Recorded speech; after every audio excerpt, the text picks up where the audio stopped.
Hello, my name is Philip Nimps. I'm a 10-year volunteer with Trail Systems. I'm from South Central Minnesota.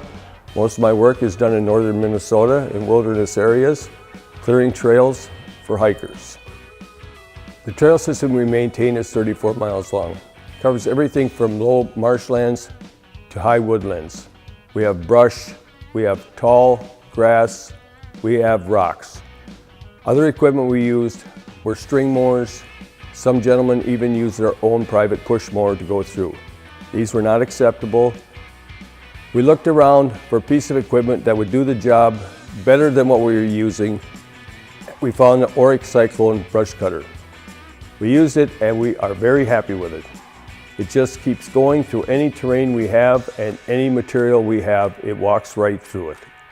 Dependability, you guys, that's a major thing for us because we are out in the boondocks, and if something like that breaks down, we got to haul it out of there. We got to get somebody back there. We can't have that.